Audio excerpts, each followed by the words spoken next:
वज़ीर-ए-आज़म की ज़ेर सदारत कौमी इक़्तिसादी काउंसिल का इजलास हो चुका है। अहम मुआशी अहदाफ की मंजूरी दे दी गई है। आइंदा माली साल के लिए सालाना तरक्याती प्रोग्राम पर विफाक और सूबों में इत्तफ़ाक़ राय तय पा गया है। विफाकी तरक्याती बजट 1126 से कम करके 1000 अरब कर दिया गया है। विफाक माली गुंजाइश पैदा करने के लिए पीपल्स पार्टी और सूबों से अपनी बात मनवाने में अब कामयाब हो चुका है। NFC फार्मूले पर नजरसानी के बजाय मुतबादिल स्ट्रेटजी अपनाई गई है। NFC अवार्ड का मौजूदा फार्मूला बरकरार रखा जाएगा। चारों सूबे मिलकर विफाक को 1200 अरब रुपए से ज़ायद की ग्रांट भी फराहम करेंगे। मजीद फिस्कल स्पेस पैदा करने के लिए PSDP को भी महदूद किया गया है। 126 अरब की कटौती के बाद पब्लिक सेक्टर डेवलपमेंट प्रोग्राम 1000 अरब रुपए तक आ गया है। कौमी दिफा और इसमें तरजीह करार दी गई है। सिर्फ दिफा और दाखिला के नए मंसूबे शामिल होंगे। तनख्वाहदार तबके की अगर बात की जाए तो उनकी कुछ सुनी गई है, ऐसा ही लग रहा है। हुकूमत नए बजट में 50 अरब रुपए तक रिलीफ देने पर गौर कर रही है। माहाना 1,83,000 से जायद आमदन वाले अफराद को रिलीफ मिलने का इम्कान भी है। माहाना 2,67,000 रुपए तक आमदन पर इनकम टैक्स में 5% कमी की तजवीज़ भी दी गई है। इनकम टैक्स स्लैब की तादाद 6 से बढ़ाकर 8 करने पर भी मुशावरत जारी है। सालाना 1 करोड़ रुपए से जायद कमाने वालों पर आयद सरचार्ज खत्म करने पर भी गौर किया जा रहा है। दूसरी जानिब अगर देखा जाए तो विफाकी हुकूमत का कर्जों पर इन्हिसार भी जारी है। एक साल के दौरान 9.3% इजाफा हुआ। अप्रैल तक मजमूई कर्ज 81,930 अरब रुपए पर पहुंच गई है। अगर बात की जाए तरसीलात ज़र की तो 11 माह के दौरान इसका हजम 38 अरब डॉलर पर पहुंच गया है। माली साल के अख्ताम पर रकम 41 अरब डॉलर तक पहुंचने का इम्कान है। इस पर आज हम बात करेंगे। माहिर इक़्तिसादियात और policy research institute of market economy के फाउंडर और CEO डॉक्टर अली सलमान मौजूद होंगे और साथ में सनतकार रेहान जावेद साहब भी हमें ज्वाइन कर रहे हैं। डॉक्टर अली, पहले मैं आपकी जानिब आऊँगा। एक तो मैंने आपका आर्टिकल पढ़ा और जिस तरीके से उसमें आपने जिक्र किया है कि जो बजट है वो एक एनुअल एक्सरसाइज है और इसको ट्रांसफॉर्मेशन या ग्रोथ के लेंस से नहीं देखना चाहिए। सबसे पहले हम जरा इसी पे बात कर लेते हैं कि अब जो इस वक्त हमारा बजट पेश किया जा रहा है, फिर हम क्या एक्सपेक्ट करें कि जो हमारी ग्रोथ, ज़ाहिर हम ये तो कहते हैं कि इस वक्त जो हमारा मैक्रो इकोनॉमिक स्टेबिलिटी है वो तो आ चुकी है, लेकिन ज़ाहिर हम फिर ये भी बात करते हैं कि फिर इसमें अवाम का क्या फ़ायदा है, अवाम को रिलीफ कब मिलेगा, उसका फ़ायदा अवाम तक कब पहुँचेगा। इस बजट को ज़रा हम किस तरीके से लें, सबसे पहले तो आप इस पर ही रोशनी डालिए। जी, बहुत शुक्रिया अपने प्रोग्राम में मरूफ करने के लिए। मेरा जो व्यू है वो ये है कि बजट ज़ाहिर है इसका 1 साल का एक साइकिल होता है और उसमें जो बजट की जो एसेंशियल पर्पस है वो ये है कि हम देखते हैं कि गवर्नमेंट अपने फाइनेंसेस कैसे रन कर रही है, जो उसको अपने सर्विसेज फ्राहम करनी है, जो उसको तरक्याती प्रोग्राम रन करना है या उसको अपनी हुकूमत चलानी है और अखराजात पूरे करने हैं, तो उसको पूरा करने के लिए क्या टैक्सेस से और नॉन टैक्स रेवेन्यू से क्या मुतबादिल वसाइल आ रहे हैं या वो डेफिसिट में है, वो खसारे में है, ये उसका बुनियादी पर्पस है। जो मैंने अपने आर्टिकल में इसी बात का जिक्र किया था कि हम अगर बजट से ये उम्मीद लगा बैठें, जो हम हर साल लगाते हैं, हम भी इसमें शामिल हैं, कि इसमें टैक्स पेयर्स को बहुत रिलीफ मिल जाएगा या इंडस्ट्री बहुत ज़्यादा ग्रो कर जाएगी या इकनॉमिक सतह के ऊपर कोई ट्रांसफॉर्मेशन आ जाएगी, तो ये तवक्को करना गैर हकीकत पसंदाना है। क्योंकि आपका जो एक पूरी इकोनॉमिक पॉलिसी है वो 1 साल में ना बनती है, ना वो अमल दरामद हो सकता है, ना उसके आप नताइज देख सकते हैं। तो बजट को उस महदूद नज़र में देखना चाहिए और उसका बुनियादी सक्सेस या कामयाबी का मेयार यही है मेरे नज़दीक कि आप बजट को बैलेंस कैसे करते हैं, अखराजात हुकूमत के और उसकी आमदनी में आप बैलेंस कैसे करते हैं, टैक्स पेयर्स के ऊपर ज़्यादा बोझ डाले बगैर।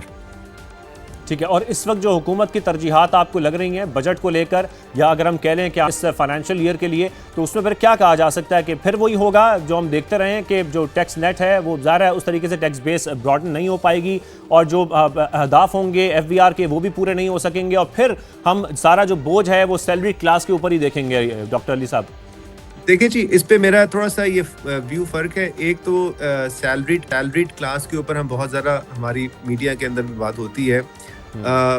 इस वक्त अगर हमारे टैक्स रेवेन्यू को आप डिवाइड कर लें डायरेक्ट और इनडायरेक्ट के अंदर, तो तकरीबन 50% डायरेक्ट टैक्सेस हैं और 50% इनडायरेक्ट टैक्सेस हैं, और जो सैलरीड क्लास का टैक्स है वो कुल मिला के तकरीबन 600 अरब रुपए के करीब बनता है, जो कि डायरेक्ट टैक्सेस का 10% है। यानी 90% टैक्सेस हैं डायरेक्ट के, वो कॉर्पोरेट से, बिजनेस से दूसरे तरीके से आ रहे हैं, यानी विद होल्डिंग टैक्सेस के जरिए आते हैं, वो एक अलग मसला है, लेकिन बहरहाल वो डायरेक्ट टैक्सेस में शुमार होते हैं। तो हमें टैक्सेस के को ब्रॉडली देखना होगा कि वो कैसे अफेक्ट करते हैं। इसमें मुझे तो यही लगता है कि बहुत एक मामूली सा हमें कोई टिंकरिंग नज़र आ रही है कि जहाँ कोई 1-8% हुकूमत को टैक्स, सुपर टैक्स को कम करेगी, आधा % पिछले साल उन्होंने जिस तरह कम किया था, तो वो एक डायरेक्शनल सा होगा, लेकिन उससे कुछ सब्सटैंशियल फ़र्क नहीं पड़ने वाला। हमारी जो पर कैपिटा इनकम की भी जो अगर आप इन्फ्लेशन एडजस्टेड देखें तो वो ग्रो नहीं कर रही है ख़ास खातिर ख़्वाह। जो तरक्की का जो बुनियादी पैमाना है वो ये कि एवरेज जो हमारा सिटीज़न है वो कितना बढ़ रहा है, कितना उसमें तरक्की हो रही है, उसकी आमदनी में क्या इजाफा हो रहा है। तो वो ज़ाहिर है टैक्सेस डायरेक्ट हो या इनडायरेक्ट हो वो तो उससे लिए जा रहे हैं। और वो IMF के प्रोग्राम में रहते हुए हम कोई बहुत बड़ी ट्रांसफॉर्मेशन एक्सपेक्ट भी नहीं कर सकते। इसके साथ साथ ये ज़रूरी है कि अगर हमारा जो इस्तेहकाम की बात करते हैं, स्टेबलाइजेशन की बात करते हैं, उसमें भी देखने की ज़रूरत है कि जैसे हम अब फॉरेन एक्सचेंज की बात कर रहे हैं, बैलेंस ऑफ पेमेंट एक बुनियादी महवर IMF के प्रोग्राम का। अब उसके अंदर अगर आप देखें तो हमारा जो ट्रेड डेफिसिट है वो अनफॉर्चुनेटली पिछले साल की निस्बत कोई 30% ज़्यादा लग रहा है। मुझे जब अंदाज़ा ये है कि जब ये साल मुकम्मल होगा तो पिछले साल तकरीबन 25-26 बिलियन डॉलर था ट्रेड डेफिसिट, इस साल वो 34-35 अरब डॉलर के करीब होगा। तो यानी ये एडिशनल चैलेंज आ जाएगा प्रोग्राम के इम्प्लीमेंटेशन के लिए। और रेमिटेंस की आपने बात की, रेमिटेंस बढ़ रही है लेकिन इम्पोर्ट स्टैटिक हैं या थोड़ी सी कम होती हुई लग रही है इस साल के अंदर भी। तो ये बड़े चैलेंजेस हैं, कहीं तो गलती कर रहे हैं ना, जो जिन चैलेंजेस का आप जिक्र कर रहे हैं, ज़ाहिर है ग्रोथ के लिए वो बहुत इंपॉर्टेंट है। ट्रेड डेफिसिट इसलिए बढ़ रहा है क्योंकि हम एक्सपोर्ट्स अपनी बढ़ा नहीं पा रहे हैं, और एक्सपोर्ट्स बढ़ाने के लिए अपनी इंडस्ट्रीज़ को हमें फैसिलिटेट करना होगा। तो ज़ाहिर है फिर इस पर सोचना तो पड़ेगा, कोई प्लानिंग तो करनी पड़ेगी। जी, बुनियादी देखिए जो मसला है, बिल्कुल आपने सही कहा कि इंडस्ट्री को आपने बेहतर करना है, मैन्युफैक्चरर्स के लिए, फार्मिंग हमारे एग्रीकल्चर के लिए वैल्यू एडिड करना है। जो इस वक्त जो बड़ी बहस चल रही है हुकूमती हलकों में और अखबारात में भी रिपोर्ट हुई है कि वो ये कि जो हमने कोई नई ऑटो पॉलिसी की बात कर रहे हैं, हम कोई नई EV पॉलिसी की बात कर रहे हैं। जो गलती हम कर रहे हैं बार बार हिस्टोरिकली वो ये है कि हम जब इंडस्ट्रियल डेवलपमेंट की हैं तो उसमें हम ये देखते हैं कि हमने इंपोर्ट सब्स्टिट्यूशन करनी है, हर चीज़ को लोकलाइज करना है, इंडिजनाइज करना है। दुनिया इस पॉलिसी से निकले हुए दुनिया को 50 साल हो गए हैं, और जिन मुल्कों ने तरक्की की है उन्होंने इस पॉलिसी के बजाय export driven value added value chain के अंदर मिलकर तरक्की की है। यानी अगर मैं उसको आम अल्फाज में समझाना चाहूँ तो ये नहीं हो सकता कि हम कोई एक गाड़ी 100% पाकिस्तान में बनाएं। ये हम कर सकते हैं कि गाड़ियों के कुछ पार्ट्स में हम स्पेशलाइज करें और वो ग्लोबल मार्केट को सप्लाई करें। हमारी पॉलिसी, इंडस्ट्रियल पॉलिसी सिर्फ पाकिस्तान की लोकल मार्केट को सर्व करने के लिए बनती है। जैसे मोबाइल फ़ोन के ऊपर हमने इंपोर्ट पर पाबंदी लगा दी, 20% उसको टैक्स लगा दिया, टैरिफ लगा दिया, और वो जो अब मोबाइल फ़ोन की असम्बली की बन रही हैं वो 30-35 फैक्ट्रियाँ हैं, वो सिर्फ पार्ट्स को असेंबल करके लोकल मार्केट को दे देती हैं, जिसकी वजह से हमारा जो डॉलर्स पहले लग रहे थे मोबाइल फ़ोन को इंपोर्ट करने में, उससे ज़्यादा डॉलर हम उनको पार्ट्स के इंपोर्ट पे खर्च करते हैं। ये बहुत इंपॉर्टेंट पॉइंट है। मैं आपकी इसी बात को लेकर जाऊंगा। हमारे साथ सनतकार रेहान जावेद साहब भी मौजूद हैं। बहुत शुक्रिया रेहान साहब में ज्वाइन करने के लिए। रेहान साहब, जैसे कि डॉक्टर साहब भी बात कर रहे हैं, फिर ज़ाहिर है वैल्यू एडिशन भी बहुत ज़रूरी है हमारी इंडस्ट्रीज़ की। जब हम बात करते हैं फैसिलिटेशन की, भी फैसिलिटेट किया भी जाता है, फिर भी हमारी कोई इंडस्ट्रीज़ की हमें परफॉर्मेंस दिखाई नहीं देती है। तो यहाँ पर इंडस्ट्रीज़ को भी ये सोचना होगा कि कुछ वैल्यू एडिशन होनी चाहिए। रेहान साहब जी, अस्सलाम वालेकुम, थैंक यू सो मच। मैं डॉक्टर साहब की बात से बिल्कुल इत्तेफाक करता हूँ। इन्होंने बहुत अच्छी आपको एक नक्शा खींच दिया पूरा कि हमारा बुनियादी मसला क्या है। बुनियादी मसला ये कि जब हम कहते हैं कि हमने इंडस्ट्री को फैसिलिटेट कर दिया है, तो आपने फैसिलिटेट क्या किया इंडस्ट्री को? पहले मुझे ज़रा ये कोई समझा दे। हमें इंडस्ट्री को आज तक किसी ने फैसिलिटेट नहीं किया है। आप इंडस्ट्री को अगर फैसिलिटेट करना हो तो आप सबसे पहले आप उसका एनर्जी का रेट फिक्स कर दें और उसको आप US डॉलर्स में फिक्स करें। यानी देखिए हमारा कंपटीशन किसके साथ है। जब हम एक्सपोर्ट करते हैं तो एक्सपोर्ट करते वक्त हमारा रीजनल कंपेटिटिव कंट्रीज के साथ हमारा कंपटीशन है। जब हम इंपोर्ट करते हैं तो जो चीज़ मैन्युफैक्चर होकर पाकिस्तान में आ रही है उसकी एनर्जी कॉस्ट अगर हमसे कम होगी, चाइना की एनर्जी कॉस्ट 6 सेंट है, हमारी एनर्जी कॉस्ट आज 11 सेंट है बिजली की, और गैस की कॉस्ट हमारी तो पता नहीं, अब समझ ही नहीं आता गैस का रेट क्या है, क्योंकि हर महीने एक नया रेट लग के आ जाता है। तो गैस तो लोगों ने वैसे ही इस्तेमाल करनी इंडस्ट्रीज ने बंद कर दिया। तो जब आपकी ग्रिड की कॉस्ट या आपकी गैस की कॉस्ट, आपकी एनर्जी कॉस्ट, आपके टैक्सेस का रेट, आपका विदहोल्डिंग टैक्स, ये सारी वो इनएफिशिएंसीज हैं जो ना हम एक्सपोर्ट कर सकते हैं, ना हम इंपोर्ट सब्स्टिट्यूशन के वक्त इसको इस्तेमाल करके इंपोर्ट होने से, इंपोर्टेड आइटम से लड़ सकते हैं। इसको ठीक करने के लिए सबसे पहले आप इन चीज़ों को रैशनलाइज करें। आप एक 10 साल की पॉलिसी बनाएं और आप सीधा सा फॉर्मूला कर दें कि जी डॉलर ने बढ़ना है या कम होना है, आप डॉलर के अंदर एनर्जी रेट को फिक्स कर दें। उससे आपकी इंपोर्ट सब्स्टिट्यूशन इंडस्ट्री भी चल पड़ेगी और आपकी एक्सपोर्ट इंडस्ट्री भी चल पड़ेगी। पहला काम तो आप ये कर लें। दूसरा काम ये है कि जो आप इंडस्ट्री को चलाने की बात करते हैं और उसको फैसिलिटेट करने की बात करते हैं, जरा आप एक दिन के लिए मेरी फैक्ट्री आ जाइए। सुबह से शाम तक 11 से 12 डिपार्टमेंट्स आएंगे।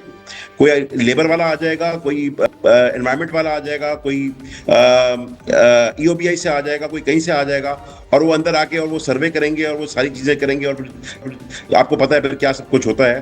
तो उसके बाद मैं आधा दिन बैठ के इनको डील करूं।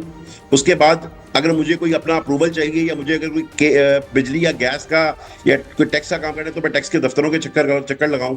तो और उसके बाद जिस रोड पे मैं जा रहा हूं वो रोड भी टूटा हुआ है और मुझे अगर फैक्ट्री से पानी बाहर निकालना है तो पानी की लाइन भी नहीं है। सनतकारों के लिए ऐसा माहौल, जी जी, मैं इसमें यही एडिशन करूं कि इसी माहौल के लिए जो सनतकारों की मुलाकात होती रही है वज़ीर-ए-आज़म साहब से, उसमें ये सारे तहफ़्फ़ुज़ात आप लोगों ने रखे हैं। ज़ाहिर है सनतकारों की मुसलसल मुलाकातें होती रही हैं वज़ीर-ए-आज़म के साथ भी, मुआशी टीम के साथ भी, तो फिर वहाँ पर क्या तहफ़्फ़ुज़ात सामने रखे जाते हैं, क्या मुतालबात सामने रखे जाते हैं कि कोई मसला हल नहीं हो पाता?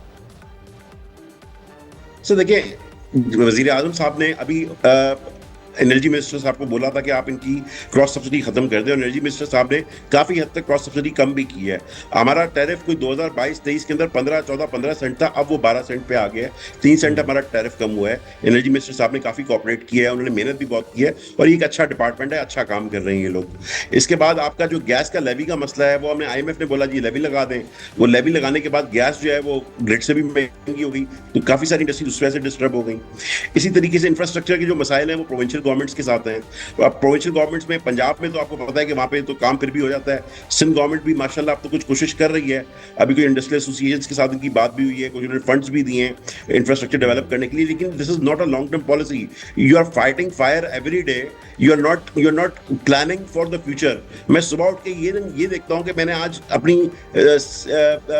फैक्ट्री को चलाना किस तरह है, या मैं ये सोचूं कि मैं फैक्ट्री को बढ़ाना किस तरह है। तो मैं इस सोच से जब तक बाहर नहीं निकलूंगा कि मैंने अपनी प्रोडक्शन कैसे बढ़ानी है, मैंने एक्सपोर्ट कैसे करनी है, या मैंने इंपोर्ट सब्स्टिट्यूशन कैसे करनी है, अपना वॉल्यूम कैसे बढ़ाना है, ज्यादा लेबर कैसे एम्प्लॉय करनी है, तो जब तक मेरी ये सोच नहीं होगी और मैं छोटे छोटे मसलों में ही फंसा रहूंगा कि मैं बिजली का बिल कैसे दूंगा, मैं गैस का बिल कैसे दूंगा, मैं टैक्स कैसे, सेसेक्स कैसे जमा कराऊंगा, ये पैसे कहां से लाऊंगा, तो मैं आगे की तो नहीं सोच सकता ना जी। बिल्कुल बिल्कुल।